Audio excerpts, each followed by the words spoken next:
ఎవడైతే నాకేంటి గురించి టైటిల్ జీవిత గారిది పడుతుందో నాకు అంత సముద్రదే పడుతుంది అనుకుంటా కదా, ఇద్దరిది పడుతుంది, ఇద్దరు పేరు పడుతుంది. ఎందుకంటే సముద్రాన్ని ఫస్ట్ పెట్టాము, ఆయన బాధపడకూడదు అని. తర్వాత సముద్రం కూడా ఉంటారు, యాక్షన్ కట్ చెప్తారు కానీ జీవితాన్ని అన్నీ.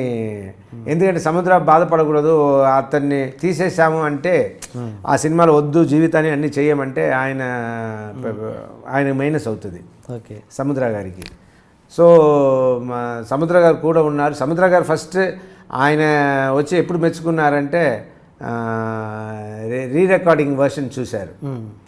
రీ రికార్డింగ్తో పాటు చూసినప్పుడే ఆయన చెప్పారు, జీవిత గారిని మెచ్చుకున్నారు మేడం, సూపర్గా చేశారు మేడం అని నా దగ్గర కూడా మెచ్చుకున్నారు. ఏంటి తెలుసుకోవచ్చా రీజన్ ఏంటి, ఎందుకు వై ఇది ఎందుకు సముద్ర గారిని పక్కన పెట్టాల్సి వచ్చింది? లేదు, సముద్ర గారికి ఆయనకి ఎవడైతే నాకేంట్లో వచ్చి మల్టిపుల్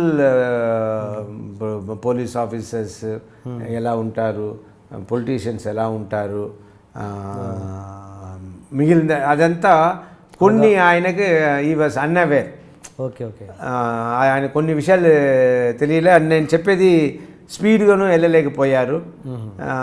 సో ఆయనకు అర్థం కాలేదు కొన్ని విషయాలు, అందుకోసం నేను జీవితాన్ని పెట్టాల్సి వచ్చింది. అంటే ఆయన మీతో ట్రావెల్ చేసిన ఆయనే కదా, సింహరాశి రకరకాలు చేశారు కదా, అందుకని. సింహరాశి కూడా ఏం జరిగిందంటే సముద్ర ఇష్టపడే సముద్ర చేశారు తప్ప సముద్ర ఎప్పుడు దీనివల్ల బాధపడింది లేదు. సింహరాశి ఏమైందంటే డైలాగు ఇదంతా మార్చేశారు ఓకే సినిమాలో. సింహరాశి నేను మాయి అని ఒక రీమేక్ సినిమా, అది యాజ్ ఇట్ ఈస్ చేయాలని అది నాకు నచ్చింది, దాన్ని చేయాలని. కానీ ఒకటి నేను శరత్ కుమార్ కొంచెం హైపర్గా చేసి ఉంటారు, అంత హైపర్గా కాకుండా నేను కొంచెం న్యాచురల్గా చేస్తాను అన్న ఒకటే ఆ సినిమాకి నేను చెప్పిన డిఫరెన్స్. మిగిలినదట మాయి అని సినిమా రీమేక్ చేసేప్పుడు యాజ్ ఇట్ ఈసే నేను ఎదురు చూస్తాను. ఓకే సో ఎదురు చూస్తే సముద్ర వేరే డైలాగ్స్తో వచ్చి అందులో లేని డైలాగ్స్ అంతా యూజ్ చేసి కొన్ని సీన్స్ అంతా మార్చి వచ్చిన్నారు. సముద్రాన్ని నేనే ఫస్ట్ పెట్టాను. ఇది సింహరాశికి ఆర్బి చౌదరి గారు 2-3 చాయిస్ ఇచ్చారు, ఏ డైరెక్టర్కి వెళ్దాం అంటే నేనే సముద్రాకి వెళ్దాం. ఈ యంగ్స్టర్ నా దగ్గర అమ్మ గురించి ఒక సబ్జెక్ట్ వచ్చి చెప్పారు ఫిలిం సిటీలో, నాకు నచ్చింది, అతను సెంటిమెంట్ బాగా చేయగలుగుతాడు, అందువల్ల మన సముద్రాగే వెళ్దాం అని నేనే ఆర్బి చౌదరి దగ్గర రిక్వెస్ట్ చేశాను. ఆయన ఆర్బి చౌదరి మనసులో కూడా అదే ఉండింది అని ఆయన తర్వాత చెప్పారు. తర్వాత మా ఈ సినిమా ఏమైంది, వేరే డైలాగులు మారింది, సీన్ మారింది. నేను సముద్రాన్ని ఫస్ట్ డే చెప్పాను, సెకండ్ డే కూర్చొని చెప్పేశాను, సముద్ర నేను చేయలేను, ఎందుకంటే నువ్వు నా మాయి నచ్చి యాసిటీస్ చేస్తారని అనుకున్నాను, మీరు డైలాగులు మారుస్తున్నారు, ఇది మారుస్తున్నారు, నేను వెళ్ళిపోతాను, వద్దు మీరు వేరెవరితోనో చేసుకోండి అన్న. లేదు మీరు ఏం చేయాలో చెప్పండి, వాకాడ అప్పారావు గారు ప్లస్ సముద్ర మీరు ఏం చేయాలో చెప్పండి, అలాగే చేద్దాం అని. సరే ఏం చేశాను, జీవితానికి తమిళ్ బాగా తెలుసు, తెలుగు బాగా తెలుసు. జీవితాన్ని అక్కడక్కడికే డైలీ రేపేం సీను అంటే ఈ సీన్ అంటే సినిమా వేసి తమిళ సినిమా వేసి నైట్ ఆఫ్టర్ 6 ప్యాకప్ అయిన తర్వాత వచ్చి జీవిత కూర్చుని రేపటి సీన్ ఆ తమిళ్లో ఏమి ఉందో దాన్ని తెలుగులో మార్చి రాయడం, మార్చి రాసి నెక్స్ట్ డే షూటింగ్ వెళ్ళడం. ఇలాగే షూటింగ్ ఆపకుండా కంటిన్యూ చేసి ఫినిష్ చేసాం. సో అప్పుడు నుంచే సముద్ర గారికి జీవితం అంటే చాలా ఇష్టం, చాలా నమ్మకం. And she was helping him in the dialogues only అక్కడ, not in the shorts. But ఎవడైతే నాకేంటి వచ్చి మేము సొంతంగా స్టార్ట్ చేసిన సినిమా, మేము అండ్ రాజేందర్ రెడ్డి అని ఫ్రెండ్ సొంతంగా స్టార్ట్ చేసిన సినిమా, ఈ సొంతంగా స్టార్ట్ చేసిన సినిమా వెంటనే ఆగిపోయి సముద్రానికి రాలేదు, నేను అనుకున్నట్టు రావాలి. నేనే స్టోరీ స్క్రీన్ ప్లే దాంట్లో లయన్ అని ఒక సినిమా అనుకొని దాన్ని మార్పు చేర్పులు పెట్టి ముమైత్ ఖాన్ క్యారెక్టర్తో యాడ్ చేసి తీసుకొచ్చాయి, నేనే చేశాను. డైలాగ్స్ కూడా నేను తమిళ్లో చెప్తాను, కొన్ని తెలుగులో చెప్తాను, అన్నీ పెట్టి జీవిత, సముద్ర, సముద్ర కాదు sorry, Jeevitha and Morgan, writer Morgan అని ఇద్దరు కూర్చొని రాస్తారు. రాసి నెక్స్ట్ డే వెళ్ళి సముద్ర వచ్చి బాధపడకూడదు జీవితానే అన్నట్టు కాకుండా సముద్ర యాక్షన్ కట్టి చెప్పించుకుని అన్ని చేసాము. బిగినింగ్లో 1 వీక్, తర్వాత జీవితాన్ని ఇంకా స్పీడప్ చేయాలని జీవితాన్ని చెప్పి చేసుకున్నాం. ఇప్పుడైతే నాకేంటి అని ఒక సినిమా చాలా పెద్ద హిట్ అండ్ ఆ రోజుల్లో రిపీట్గా చూసిన సినిమా. అయితే ఆ సినిమా వల్ల మానసిక క్షోభ అనుభవించాడు వి సముద్ర. మానసిక క్షోభ అనిపించలేదు కానీ ప్రాబ్లమ్స్ ఫేస్ చేశాను. నేను మానసిక క్షోభ అనేది నా లైఫ్లో ఇంతవరకు ఫేస్ చేయాలి. చాలా పెద్ద ప్రాబ్లమే కదా ఫేస్. అది అలాంటి క్షోభ అనేది రాదు, ఫేస్ చేయను కూడా. ఎందుకంటే నేను భగవంతుడు నమ్ముతాను బాగా. ఏదైనా ప్రాబ్లం వస్తే చక్కగా నిద్రపోతాను. ఫస్ట్ నిద్ర పట్టుద్దా?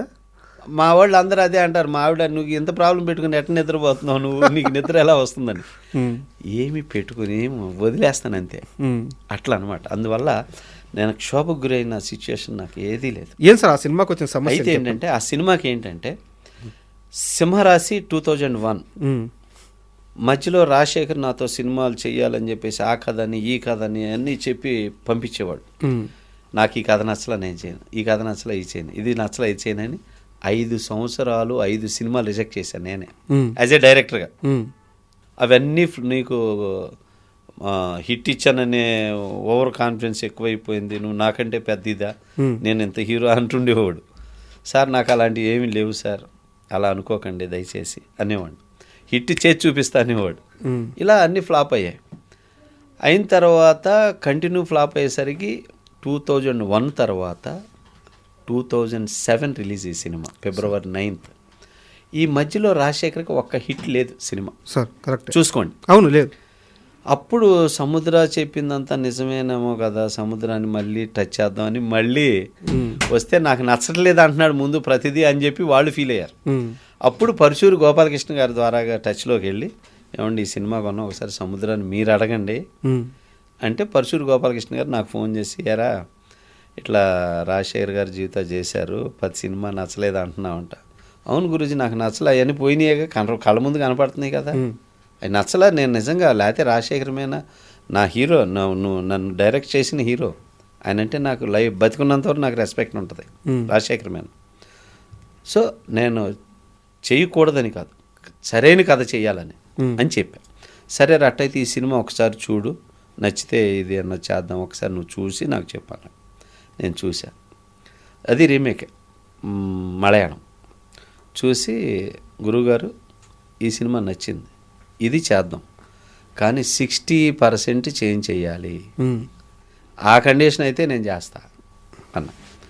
చెప్పగానే రాజశేఖర్ ఎగిరి గంతేశాడు. ఫస్ట్ సముద్రం నచ్చిందన్నాడా, నచ్చిందన్నాడా, కరెక్షన్ చేద్దాం సార్, సముద్ర చెప్పంటే అన్నీ చేద్దాం, సముద్రం ఓకే అన్నాడా, అన్నీ ఓకే అని చెప్పేసి ఇంకా అప్పుడు కూర్చున్నాక రాజశేఖర్ గారు ఈ సినిమాకి అప్పుడు రీమేకులు తక్కువ, రీమేకులు చేసేవాళ్ళు ఈ ఇంటర్నెట్లు తక్కువ కదా, ఈ సినిమా చేస్తున్నాం మనం, దీనికి ఒక 4 సినిమాలు చెప్తా, ఆ సినిమా రైట్స్ కొని ఆ ఎపిసోడ్లన్నీ ఇందులో కలిపి చేస్తే ఈ సినిమా పెద్ద హిట్ అయ్యిద్ది అని ఆ సినిమా పేర్లు కూడా చెప్పేశా. ఆ ఎపిసోడ్లన్నీ తీసుకున్నాం, చేసి తీసుకొడుతుంటే సినిమా 70%కి వచ్చేసరికి ఇది ఒక బ్లాక్ బాస్టర్ లెవెల్ కనపడిపోతుంది, అర్థమైపోయింది. ఈలోపు రాజశేఖర్ గెటప్లు కూడా ఆఫ్టర్ సింహరాశి సినిమాలన్నీ రకరకాలుగా ఉంటాయి. ఆ విగ్గులు సెట్ అయ్యగో. మళ్ళీ ఎవడైతే నాకేంటి సెట్ చేసిన దగ్గర నుంచే పడింది వాళ్ళకి మనసులో, అమ్మ ఇది మళ్ళీ నా లుక్ వచ్చేసిందని.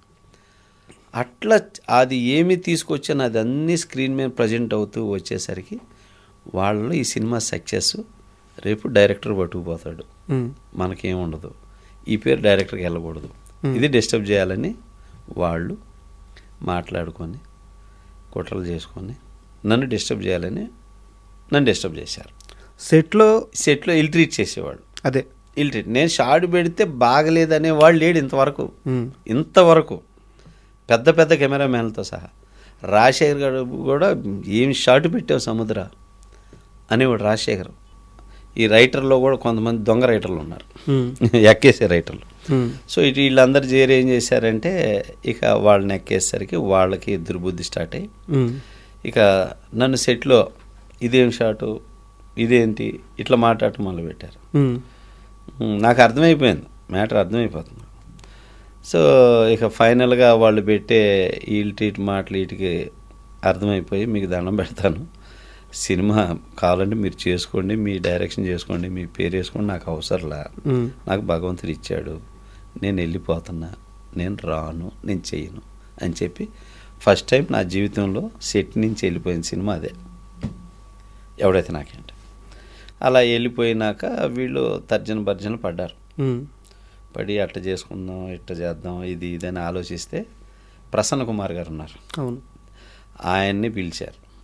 పిలిస్తే ఆయన వీళ్ళని కాస్త బ్రెయిన్ వాష్ చేసి, పిచ్చి మొహాలారా, ఆ డైరెక్టర్ ఉండటం వల్లే మీకు క్రేజ్ ఆ సినిమా, సింహరాశి హిట్టు, మధ్యలో మీకు హిట్లు లేవు, ఆ డైరెక్టర్ని తీసేసి చేసుకుంటే మీకేం వచ్చిద్ది, అతన్నే పెట్టుకొని చేసుకోండి అని ప్రసన్న గారు వాళ్ళని బ్రెయిన్ వాష్ చేసి నాకు టచ్లోకి వచ్చారు ప్రసన్న గారు. అప్పుడే ప్రసన్న గారికి మా ఇద్దరు పరిచయం, అంతవరకు పరిచయం లేదు.